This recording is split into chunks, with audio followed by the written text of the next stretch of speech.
Let's continue on with history of the churches. We started with the Catholic Church, an overview of the Catholic Church, and this is during more of the Dark Ages and the time when there was just the light was not readily available. It was just there was a major effort to squelch the light of the gospel, and people were living in bondage to the religious system, and then the combination of the religious system and the state.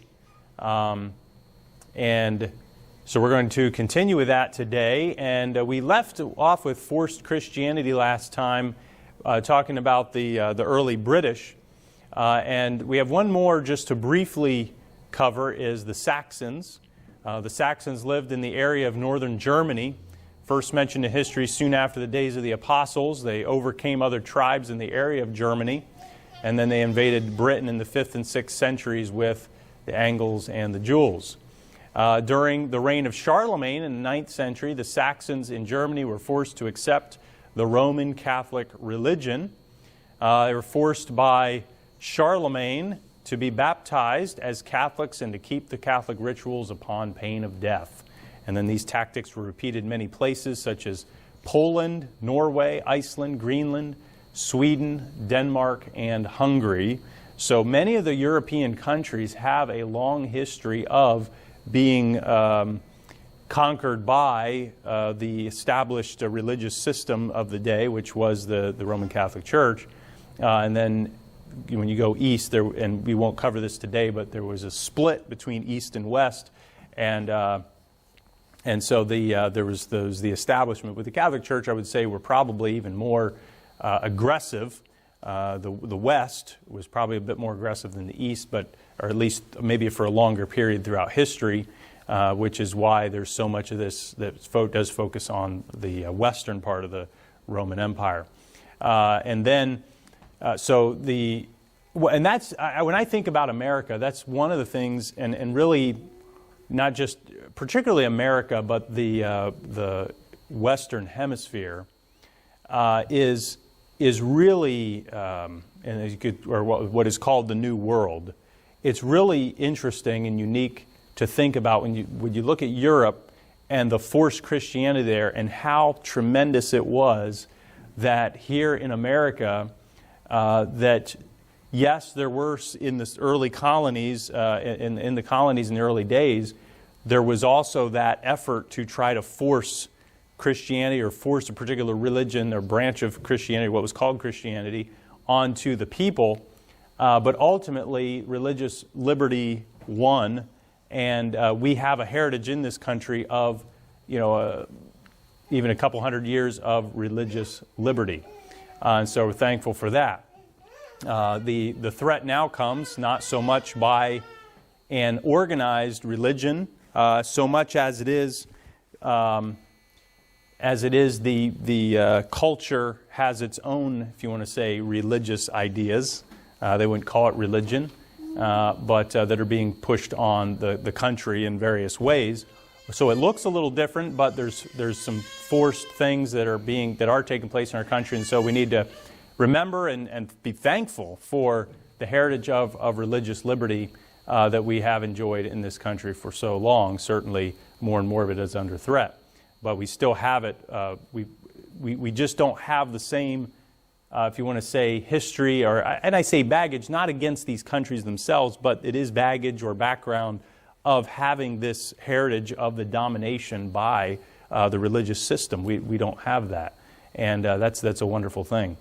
We'll look at the moral condition of the Catholic Church, and this.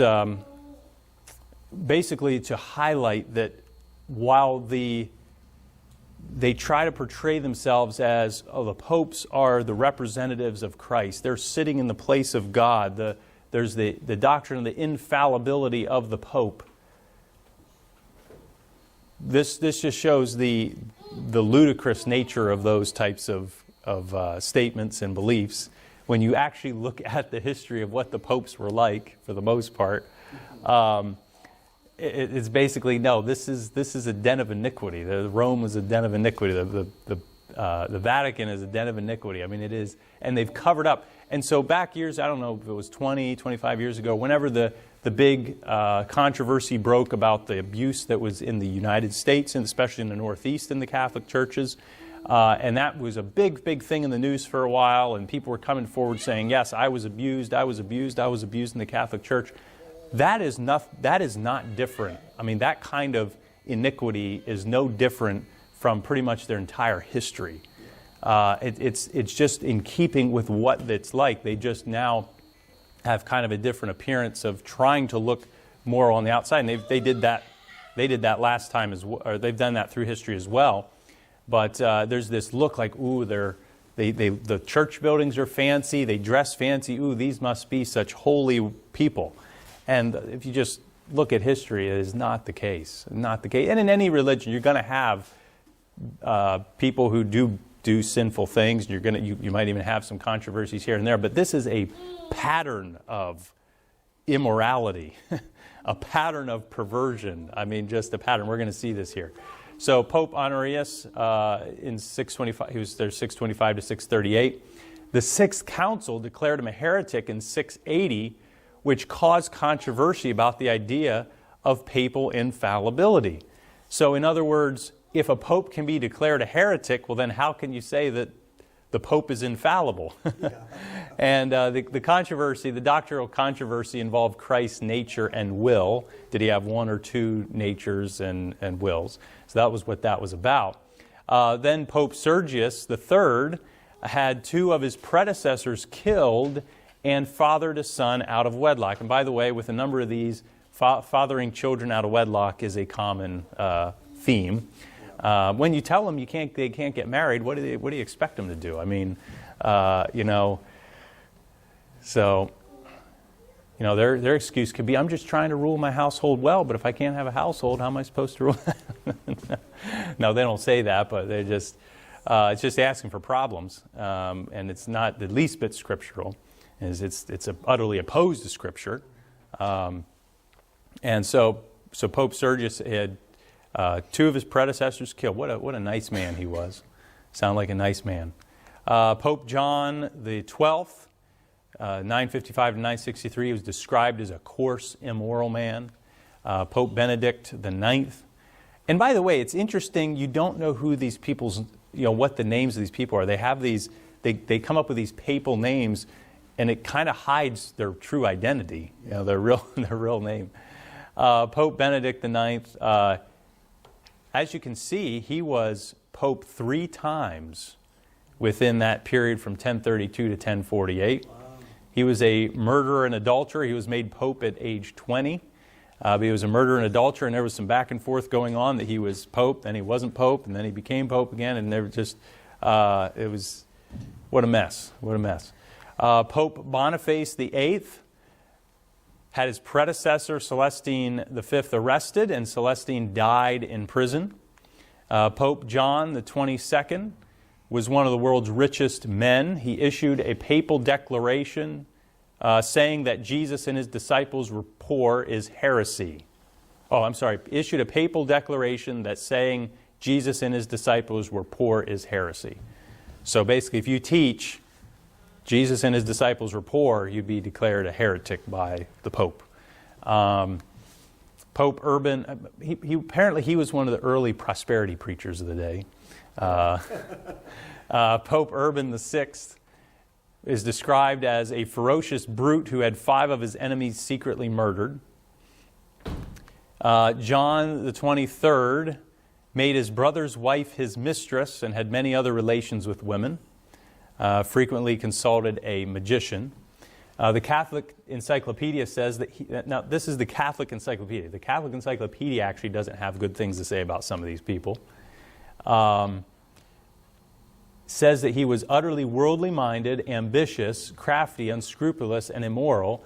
He was convicted by the Council of Constance of some 55 crimes, including the murder of his predecessor, Pope Alexander V. There were some other things he was convicted of that involve fornication and things related, even worse than just consensual fornication.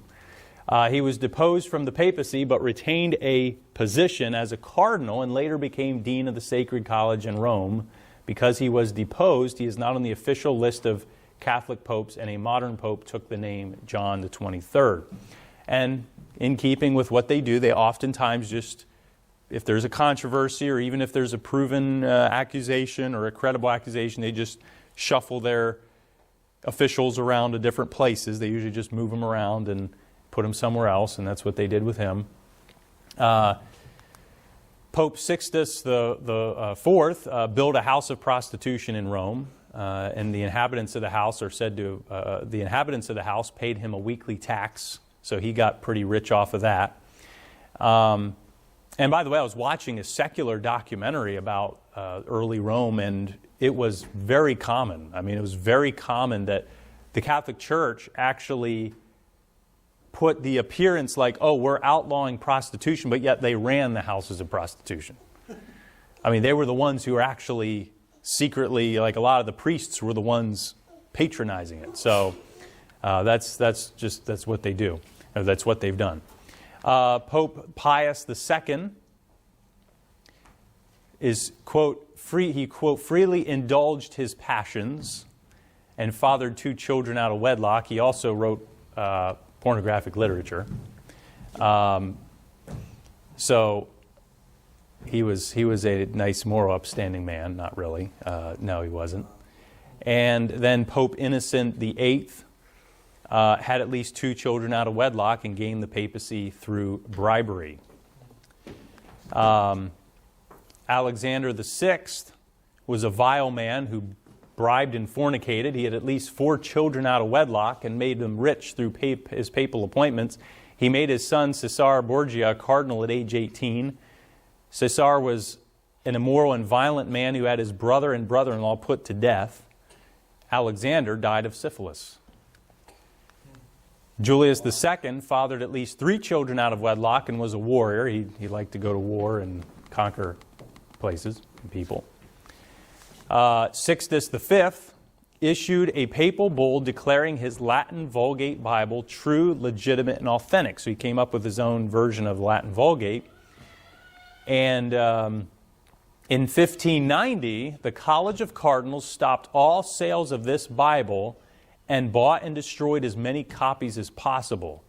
Pope Clement issued another edition in 1592, which altered Sixtus's text more than 3,000 times, and then issued another bull declaring this Bible to be authentic, and the bull being the Pope's proclamation, or a Pope's order. And so he issued another bull declaring this Bible to be authentic. So once again, the issue of papal infallibility. Here they are even changing the Scriptures and coming up with their own versions of it.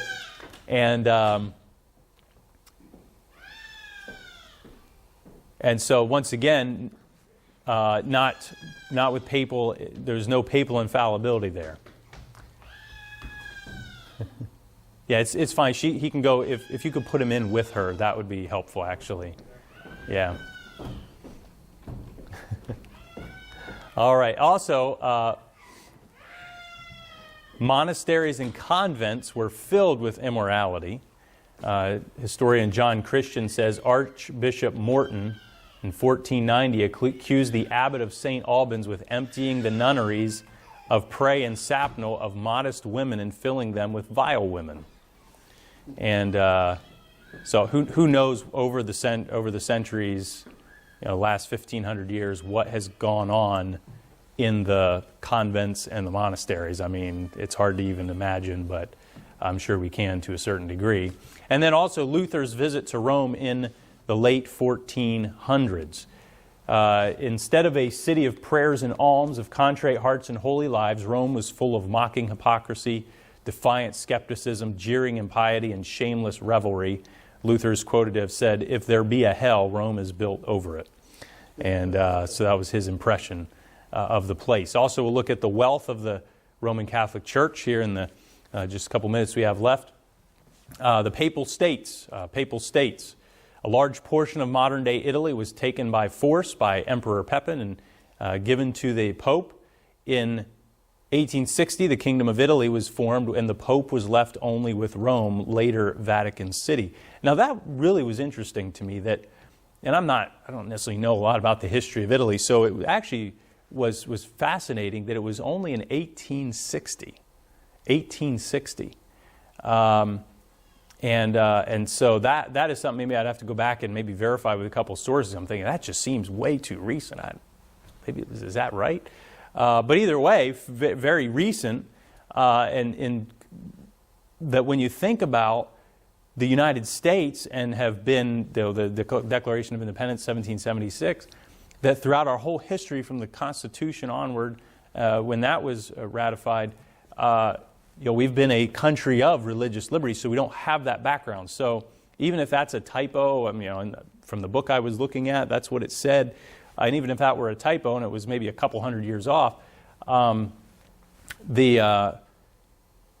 that really affects the course of the way a country goes, because even once they're technically free, there's still those remnants of that state religion, and in the United States we don't have that to that extent. Here in New England, the remnants are with the Puritans and the Congregationalists.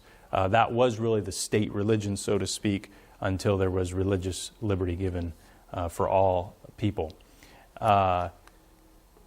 Tithes. Rome was to be the recipient of all the tithes. In 1376, the British Parliament noted that the taxes paid in England to Rome was 5 times as much as those levied by the king. The doctrine of purgatory. Payments to the church assist souls in spending less time in purgatory. So, that was a real moneymaker there. Saying, hey, your loved one, number one, purgatory is not a Bible doctrine. They're not having to get purified in some middle place of to get purified of their sins and then eventually they get out. Not a biblical teaching.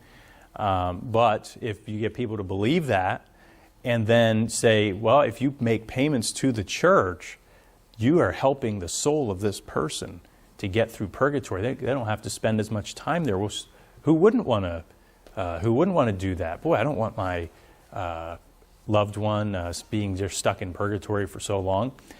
In a similar manner, indulgences, there are promises that the Pope would forgive the sins of the living or assist the dead in purgatory upon the payment of money. And, Russ sent me this, and I think I read this in a previous lesson, pretty sure, but it bears repeating based on this particular subject. So I'm going to take...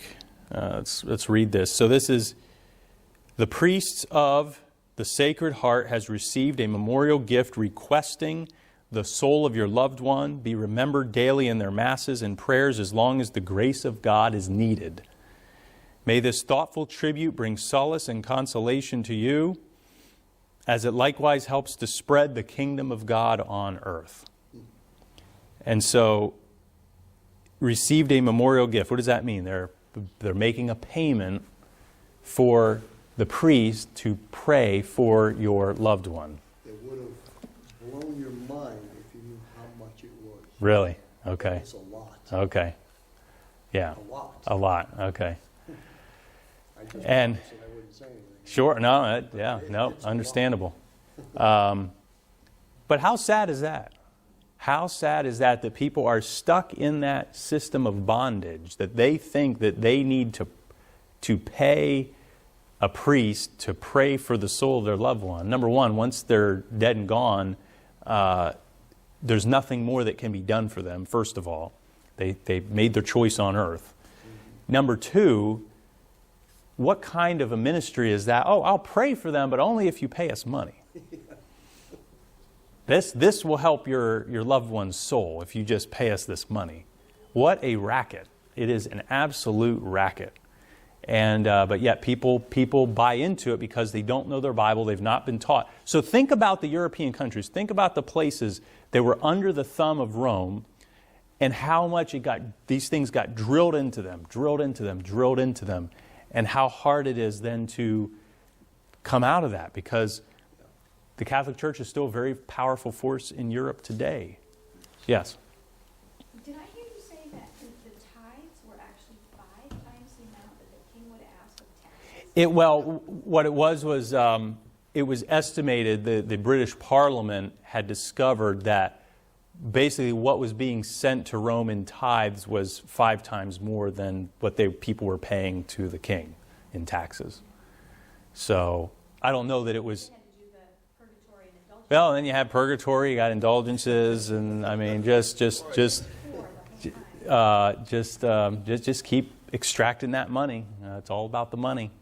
Love of money is the root of all evil. Which while some covered it after they've erred from the faith, and there were plenty that erred from the faith. I could just, Yeah, the prosperity gospel is really the same thing. yes, yeah, it is. It is. Yep, They love to use the phrases like sow a seed, yep, God will bless you. right. And there's all these Mm-hmm. empty promises. Yeah, it's the same idea. It's the same idea. If you need to you pay this money, you sow this seed, and if you pay $1,000 and just believe, and then they lead you to believe if something doesn't happen, well, you just didn't have enough faith. Or you Yeah. can see it from whatever other direction it Yeah, came yeah. The what? from. The other direction it came from. It may not be money, is the blessing. Oh yeah, you got some other blessing, and yeah. It is such a racket. I mean, this is just it's amazing. All right. So last few here, benefices, the authority given to various bishops and church officials to receive offerings which are then divided between the official and Rome. So once again, going back to the money, it's all about the money. The Inquisition. Oh, yeah. This was Rome's power to confiscate the wealth and possessions of its victims whenever it wanted, based on the flimsiest of charges, especially heresy. So all they had to do was just bring a charge against someone, and they could take your possessions, take your money, and all this kind of stuff, and or think you aren't loyal to Rome, you aren't loyal to the church, so we're going to take everything you have, and they had the power to do it. And then the Crusades, the confiscation of the wealth and land of other nations, or the forced payment of tribute, brought them in tons and tons of money. And then art holdings. The last one is art holdings, that they have all kinds of art, and I mean gold, and I mean just, and think about the property, just the property holdings of the Catholic Church. And they are so drunk on their power that when they put a church property up for sale, they put a clause in there saying that this property cannot be used for anything that the archbishop of whatever the area is, that where that parish is, that whatever that broader regional archbishop, like for around here it's Springfield, like the Archbishop of Springfield or Bishop of Springfield, whatever the title is, that basically they get to say whether or not they agree with the use of that property. And that is what they do when they sell a property. So and by the way, they have been selling properties because of, they have lost members, they have lost, over the years, and especially around in this region, the controversies with the abuse and all that really put a hurt on them. But they're still a powerful force, still a very powerful force. And but they have art, they have gold, they have all kinds of holdings, they have all kinds of property. And what they do is they break down by different countries, so you really don't know how much they're worth total. Like if you added all the assets of the Catholic Church, what would they be worth? My guess would be it's the hundreds and billions of dollars. Because just the Vatican is said to maybe be worth, have like 30 billion. Australia was estimated 30 billion. Germany about 20, 30 billion, and those types of things. So In France, when we went into the Louvre, into the museum there, Mm-hmm. there was 2 huge paintings, and they were the only ones Okay. that said that they were still belongings of the Oh, okay. Yep. but they were there on display, and then they were the only ones in the whole place that had an estimated value. Oh, is that right? Yeah. Yeah. No Yeah. place else you go in the Louvre do you see Yeah. a value on it. Yeah. It's just All right. there. Well, Yeah. and paintings are worth I mean millions. A lot of certain paintings are worth millions of dollars. Just a couple paintings. So just think about that. And so just the great wealth. But you know what? The wealth is not going to get anybody to heaven. And the wealth does not mean that they're right. The power does not mean that they're right. But this just shows the love of money and the evil that has come from that.